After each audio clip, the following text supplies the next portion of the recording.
هات الدليل من القرآن على اتباع الاثني عشر إمام. في القرآن جاءت في حديث الكساء. في القرآن جاءت في حديث الكساء. موضوعنا اليوم تكلمنا عن هذه الآيات التي تبين أن القرآن الكريم كتاب هدى يهدي به الله.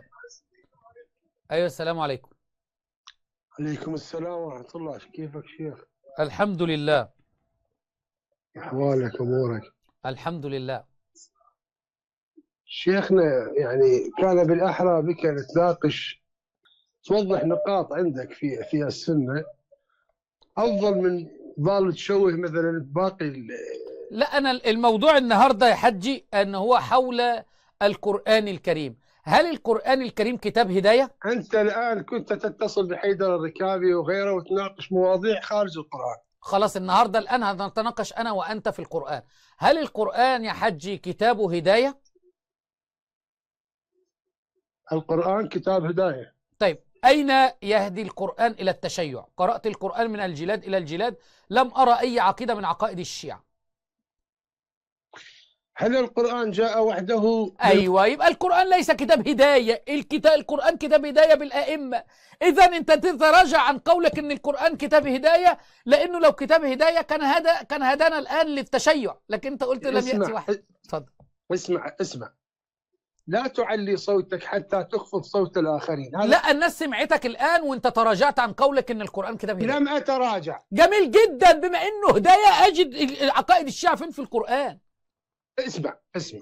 اسمع الآن أكملت. أنت اسمع. نعم. أنت قلت القرآن كتاب هداية، تمام؟ نعم. السنة ماذا؟ السنة أيضا هداية، لكن أنا بسألك هل القرآن كتاب هداية دون الأئمة؟ هل أنت يمكنك الآن أن تقر وتعترف وأنت أمام الملأ تقول أن القرآن بعيد عن السنة وأن السنة بعيدة عن القرآن؟ هل لك الجرأة في ذلك وتقول فقط آخذ بالكتاب هو الهداية؟ أرد عليك بنعم أو لا حتى لا تتشعب. بنعم طيب. أو لا. هل يمكنك الآن أن تقر أمام المشاهدين وتقول القرآن كتاب هداية والسنة بعيدة عن القرآن؟ هل لك أن تنطق بهذا أم لا؟ طيب. أجيبه بنعم أو لا. أولا، هذا الحج أو هذا الشيخ لجهله بالقرآن الكريم سأل هذا السؤال. ما هو القرآن يقودك للسنة. الله سبحانه وتعالى قال: ومن يطع الله والرسول فأولئك مع الذين أنعم الله عليهم من النبيين والصديقين والشهداء والصالحين وحسن أولئك رفيقا. قال: الذين يتبعون النبي الأمي الذي يجدونه مكتوبا عندهم الآية. فآيات كثيرة تأمرني بطاعة الرسول صلى الله عليه وسلم وإطاعته في أحاديثه الموجودة. فالقرآن يقود إلى اتباع النبي، فهو كتاب هداية. أما لا يقودني إلى اتباع الآئمة الاثني عشر. هات لي الآئمة بقى من القرآن. أقول اسمع. هات لي الآئمة من أنا القرآن. لم أقل كما أنت قلت الآن. لا لا لا لا تتهرب. هات لي الآئمة من القرآن. لا تتهرب. ما نبرة صوتك اتغيرت ليه يا شيخ؟ هات لي الآئمة من القرآن كما جبت لك أنا الآن اتباع النبي من القرآن. وين أجد اتباع الآئمة في القرآن؟ لو تكلمت للصبح سوف أحشرك بما أنت أقريت. شكرا. هات لي الآئمة من القرآن. القرآن كتاب هداية أمرني باتباع سنة النبي صلى الله عليه وسلم. هات لي من القرآن إن يأمرني باتباع الآئمة. سأحشرك كما حشرت. هو ليه وأنت شايفني السيستاني محشور قابع في هذا البيت اللي في النجف الجحري في النجف؟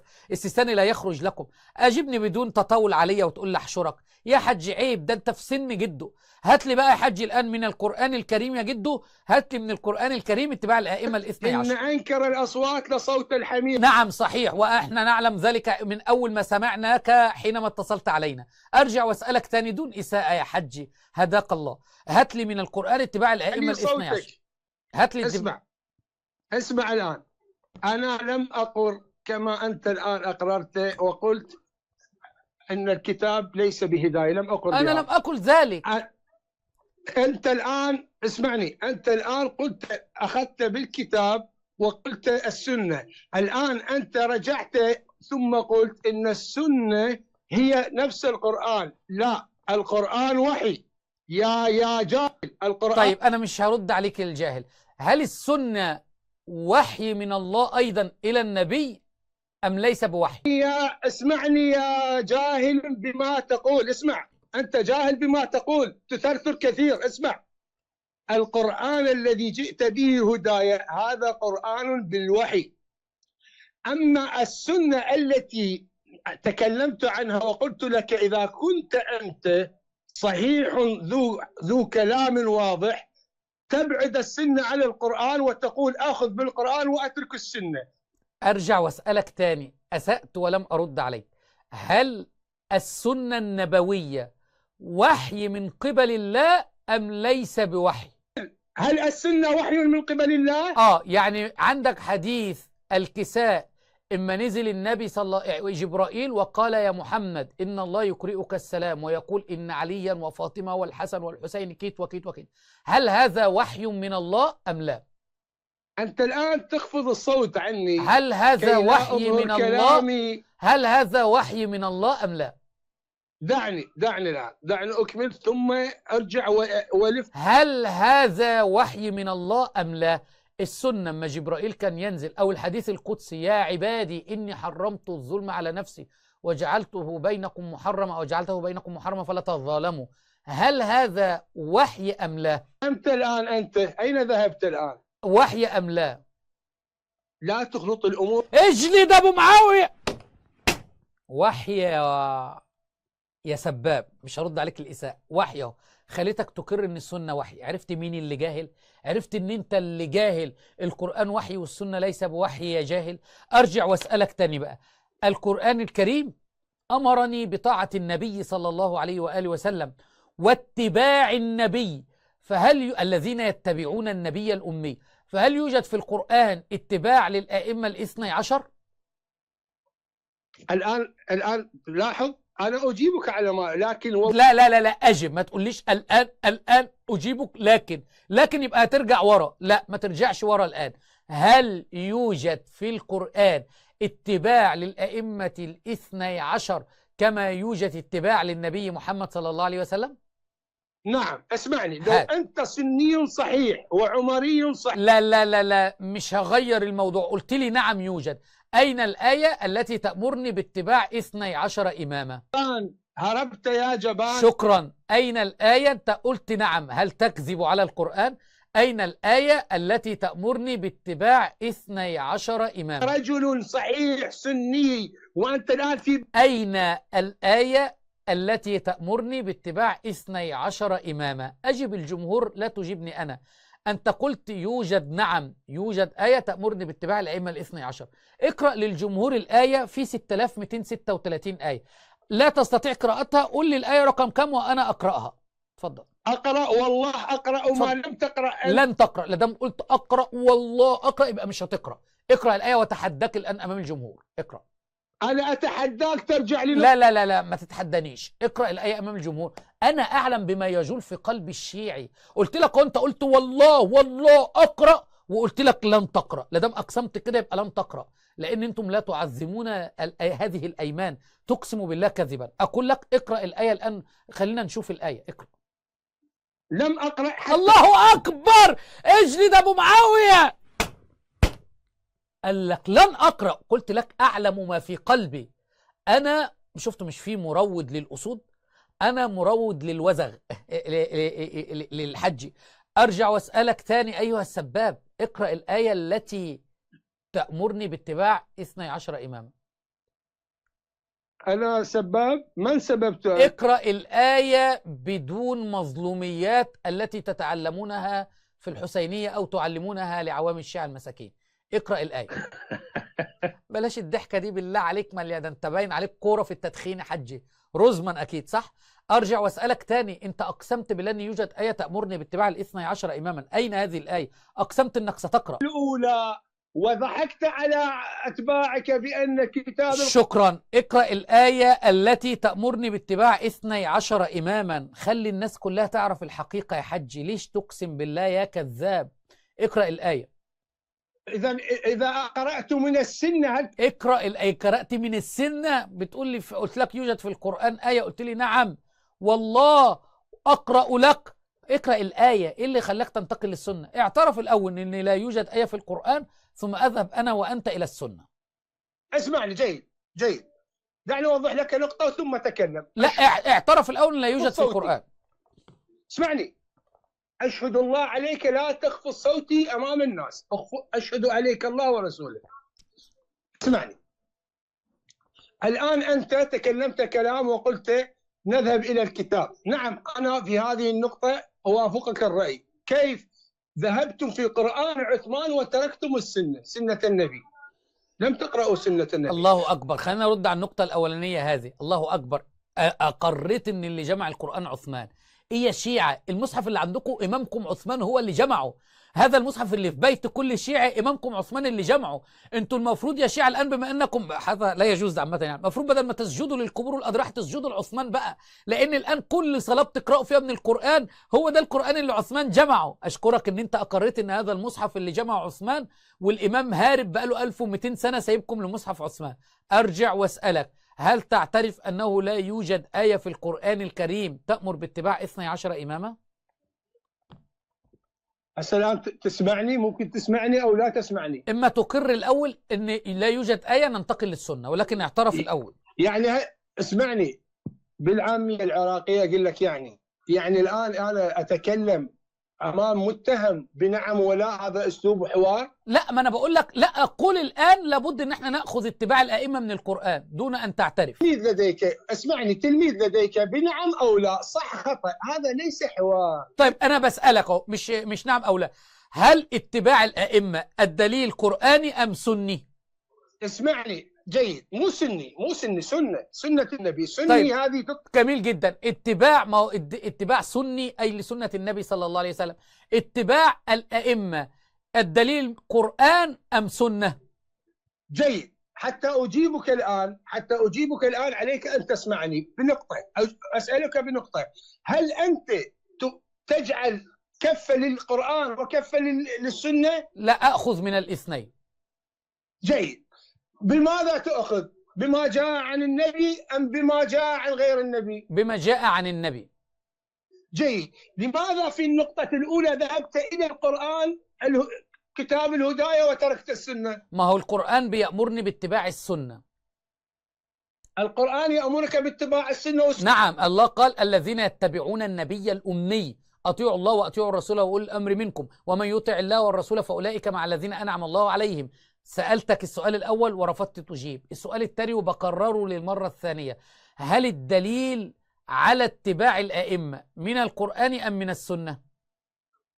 جاء بالقرآن وفي السنة، بالاثنين. هل الدليل اللي في القرآن محكم لا يحتاج إلى قرينة تبينه؟ أي حد يقرأ الآية يعلم أنها في الأئمة الاثني عشر؟ اسمعني الآن إذا أجيبك أقهرك. لماذا الآن جميع الأحكام التي جاءت عند السنة لم تأتي من القرآن، جاءت من السنة فقط؟ شكرا. هل الآية اللي أنت كنت تريد أن تقرأها علينا الآن اللي هي آية قرآنية على اتباع الأئمة، هل هي واضحة ولا تحتاج إلى السنة لتفسرها؟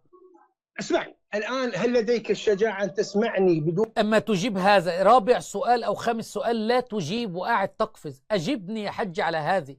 اقرأ علينا الآية، اقرأ الآية اللي أنت بتقول دليل على اتباع الأئمة لو سمحت. اسمعني، أما أزهق نفسك أو تزهق نفسي بكلمة، هل لديك الجرأة ولديك الآن السماحة، ليس أقول لك غير شيء، السماحة أن تسمعني لمدة دقيقة؟ إما تجيب لي الآية بدون القرآنية، أن تقاطع، تجيب لي الآية القرآنية واسمعك أمام الجمهور أهو. اسمعني، تخاف والله تخاف، أجيبك شكرا.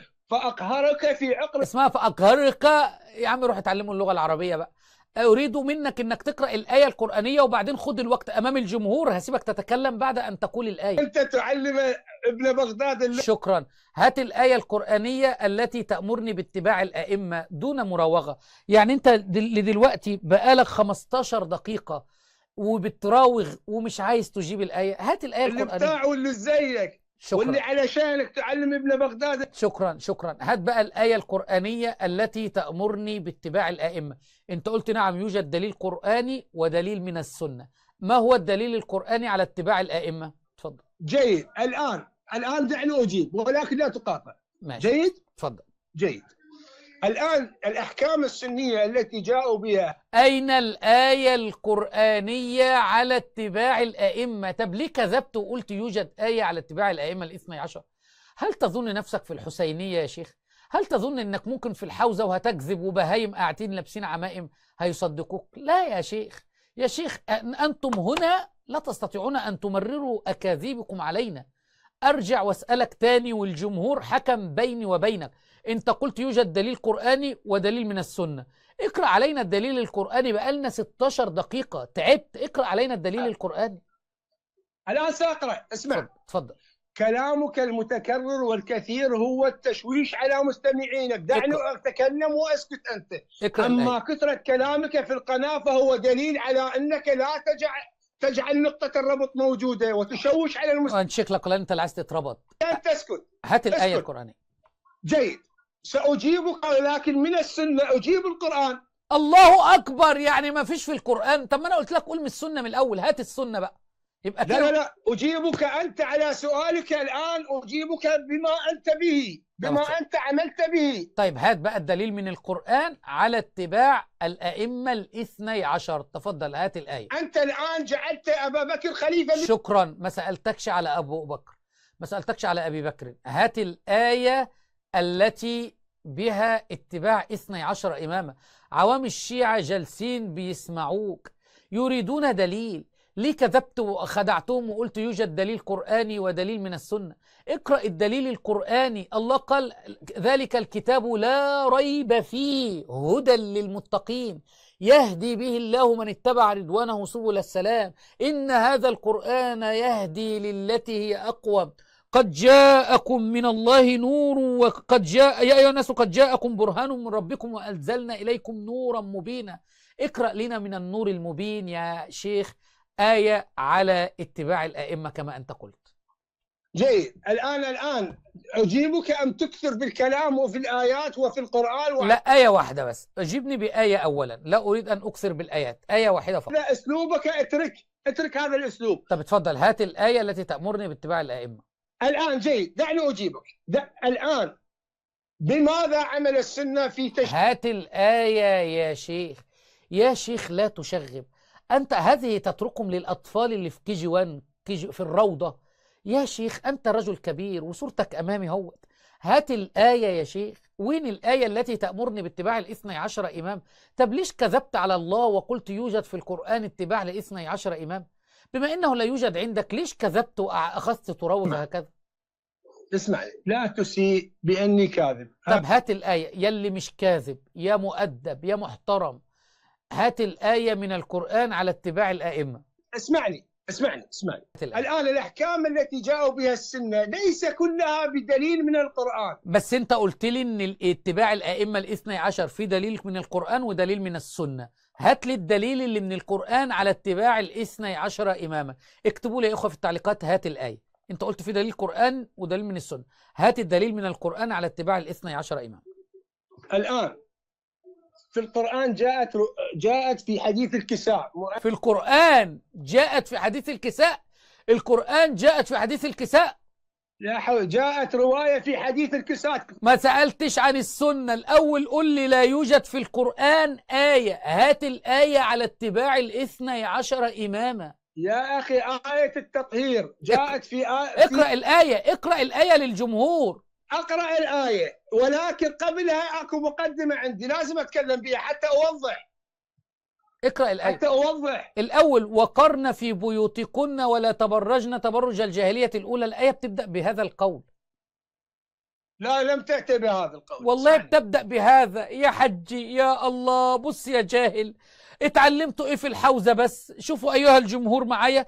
بص أيها الجمهور، هتأتي هنا وتكتب وقرن. وقرن اهو، وقرن في بيوتكن. بصوا أيها الجمهور، شوفوا معايا الكذاب الأشر. الآية رقم 33 أمامك أيها الجمهور اهوت.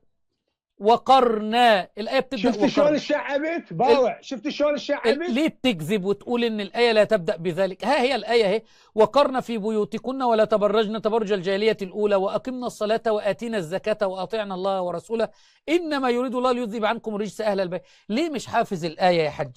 ليه حافظ لطميات ومتعة ومش حافظ الآية؟ الآية بتقول وقرن في بيوتكن. الآن أتكلم؟ نعم، وين اتباع الأئمة فيه؟ وين بس اسكت اسكت اسكت يا رجل اسكت. ماشي، وين الإمام جعفر الصادق في هذه الآية؟ اسمعني الآن، اتركني الآن. شفت شلون أنت؟ وين الإمام الرضا في هذه الآية يا كذاب؟ القناة شفت شلون افتريت حول الغرفة الفارغة؟ وين الإمام الجواد في هذه الآية يا مغمم يا معمم؟ وين الإمام؟ أنا لقيت الإمام الثاني عشر، لقيته. الله قال وقرن في بيوتكن، والإمام واقر في بيته بقاله 1200 سنة. يا الله، إنها لدليل على اتباع الإمام الثاني عشر، وهو يقول وقرن في بيوتكن والإمام لم يخرج من بيته يا شيخ. تكلمت كثيرا. أيوة اجلد أبو معاوية. دي جلدة 2 في 1، واحدة على راسك وواحدة على ودانك. الله قال وقرن في بيوتكن، وهذه قد أكيد نزلت في الإمام الثاني عشر حينما وقر في بيته وترك المراجع يتبرجون تبرج الحمير. دي آية مش مستحي على وجهك. أرجع وأسألك تاني، وين الإمام الجواد في هذه الآية، في آية وقرن في بيوتكن؟ اتفضل. الآن مسكت بماذا أنت؟ وشعبت الموضوع ولا تجعلني أتكلم نهائيا. خفض الأغاني اللي عندك، أنا سامع موسيقى. أنا ما في أغاني. لا، ما في أغاني. في موسيقى الناس سامعاها. والله ما في أغاني. طب استنى، لا تتكلم كده، استنى. اسمعني الآن. اهو سمعنا يا ولا، سمعنا يا كذاب. اسمع. ماذا هل أنت مجنون؟ ماذا؟ هل عقلك تمام؟ عموما سمعنا الصوت. مش مهم هتلاقي الحجية اتخنقت من كذبك، قالت روح اشغل اغاني. هي حرام، بس اريح من الكذاب اللي انا جالسه معاه الخرطيط. عموما الايه بقى وقرن في بيوتكن، هل الله يخاطب الامام الجواد يقول له وقرن في بيوتكن؟ هل يخاطب الامام الرضا ويقول ولا تبرجن تبرج الجاهليه الاولى؟ اتفضل. ولا اسمعني، تسمع ام لا تسمع؟ تسمع أم لا تسمع؟ نسمعك. وين الأئمة في الآية؟ الآن أتكلم عن السنة فقط، أنت حتى أربط لا أين الأئمة في الآية؟ لا، تتكلم عن الآية الأول، لسه ما عديناهاش. كيف أفسرها غير أفسرها من السنة؟ الله أكبر، يعني الآية تحتاج إلى تفسير. اجلد أبو معاوية. تعالى هتتجلد 3 في 1. اجلد أبو. والله أنا كنت بطلت جلد، وناس دخلت قالت لي بلاش الجلد يا أبو معاوية. وواحدة في سن والدتي كده من المملكة دخلت لي أول امبارح قالت لي بلاش الجلد علشان أولادك، أو لا يشعر الشعب بس أنت اللي زيك محتاج جلد، ما بيفهمش، محتاج تتجلد عشان تمشي. فين؟ ليه ترجع للسنة؟ إذا الآية ليست محكمة، إذا القرآن بهذه الآية لا يهديك. هو لو أنا أو أي أحد قرأ هذه الآية يهتدي يا حجي إلى التشيع؟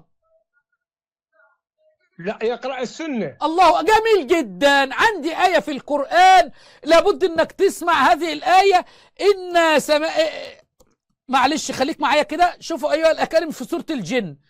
الجن هو قلت له تهتدي، قال لي لا، لابد من السنة. بصوا الآية دي: قل أوحي إلي أنه استمع نفر من الجن فقالوا إنا سمعنا قرآنا عجبا يهدي إلى الرشد فآمنا به.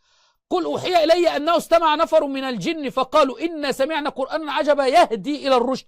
هل الجن استمع للسنة؟ تفضل. أنا قلت لم اهتدي من القرآن، اهتدي من السنة. أنا قلت لا ما تضيعش ولا تكذب يا كذاب. الجن سمع القرآن واهتدى أهو. فهل الآية اللي انت جبتها لو الجن سمعها يهتدي للتشيع؟ يعني يا شيخ دع الله. دعني يا شيخ. ايه يا عم وانا راكبك؟ ايه يا عم وانت لا تشعرني انك دابة وانا فوق ظهرك. اسمعني يا حجي، الله يشرح صدرك وانت صليت اللسان. الله قال قل أوحي إلي، قل يا محمد صلى الله عليه وآله وسلم أوحي إلي أنه استمع نفر من الجن فقالوا إنا سمعنا قرآنا عجبا يهدي إلى الرشد فآمنا به. فالجن إما سمعوا الآيات، الجن إما سمعوا الآيات اهتدوا ولا ما اهتدوش؟ اتفضل. الناس أنا ما أقول لك تجرجر الناس بدون بحث. طيب اسمع آية تانية، شوف وإذ صرفنا إليك نفرا من الجن يستمعون القرآن، استمعوا القرآن فقط ما استمعوش للسنة، فلما حضروه قالوا أنصتوا فلما قضي ولوا إلى قومهم منذرين قالوا يا قومنا إن سمعنا كتابا أنزل من بعد موسى مصدقا لما بين يديه يهدي إلى الحق وإلى طريق مستقيم. فالجن لو سمع آية التطهير اللي انت قرأت جزء منها الآن يهتدي كما اهتدى حينما استمع للنبي صلى الله عليه وسلم؟ جيد. الآن أجيب على ما الآن جئت به. أجيب. نعم. الآن أنت تذهب فقط في القرآن وتترك السنة؟ لا، أنا بأخذ بالسنة، بس أنت تعترف أن القرآن لا يوجد فيه اتباع الأئمة الاثني عشر حتى نذهب للسنة. الآن أنت سألت سؤال يا رجل، سألت سؤال قلت طيب. أنت ذهبت. أنت صعبت علي كده. أنا أثبتت للجمهور أن هذا الشيخ لا يوجد عنده دليل قرآني على اتباع الاثني عشر إماما يبدأون بعلي وينتهون بمحمد بن الحسن العسكري. السؤال الثاني، اعتنا من السنة اتباع الأئمة من أول علي لحد محمد بن الحسن العسكري. تفضل. جيد. أتكلم بدون مقاطعة. ماشي، بس اعتنا الدليل مباشرة من السنة على اتباع الاثني عشر. الآن من السنة. جيد. حتى اسمعني، حتى أدينك عليك أن تسمع ما أقول، وعليك أن تلتزم بما أنت عملت به حتى أثبت أنا بماذا عملت. أنت عملت بالسنة حسب فهمك للسنة النبي، وأنا عملت حسب فهمي للسنة والروايات التي عندي. طيب شكرا، أنا مش عايز بقى فهمك، عايز حديث نبوي يقول اتبعوا اثني عشر يبدأون بعلي وينتهون بمحمد بن الحسن العسكري. لا، أنت الآن تكلمت في السنة وأنا أجيبك من السنة. أتكلم في السنة لما أخرج عن نقطة البحث. هات من السنة اتباع الأئمة. شفتم أيها الأكارم من حشرنا الأول من القرآن الكريم كما رأيتم، كل هذا في 32 دقيقة حشرناه من القرآن الكريم، والآن بفضل الله حشرناه من السنة. أين بلغ النبي صلى الله عليه وسلم الأمة بالأئمة الاثني عشر؟ تفضل. جيد. اسكت الآن دقيقة. لماذا لا تتحمل أن تسكت دقيقة أمامي؟ لماذا؟ لأنك كذاب. في مال لا. إذا كذاب في مال لا. تعالى ما تهربش، وين الدليل؟ أفا اجلد أبو معاوية. أغلق وهرب، خلاص اتحشر، لا قرآن ولا سنة. حينما يحشر المعمم لا دليل من خلاص خلص نفذ رصيده، لا دليل من القرآن ولا دليل من السنة على اتباع الاثني عشر إماما. يا كذاب، لماذا تكذب؟ معنا الآن أي والله يا أخونا سام 1800 شخص في البث يعرفون أنك كذاب، أنت تكذب. أين الدليل من القرآن؟ ده أنا فضلت معاك 33 دقيقة 33 دقيقة منتظرة، وعرقت وتعبت، وأقول الواد هيجيب ده معمم وخده على معمم وخلاص، لا لابد أن تصبر عليه، ده معمم دماغه مربعة، واصبر واروح معاك. في الآخر جبت لي آية التطهير، قلت لك لا، الآية بتبدأ وقرن في بيوتكن، قلت لي لا ما في ذلك، لأنهم لا يعلمون القرآن، بيستدلوا بشطر جزء من القرآن. وبعدين انتقلنا للسنة، ما في. حسبنا الله ونعم الوكيل، حسبنا الله ونعم الوكيل. كان معكم هذا الشيعي من العراق.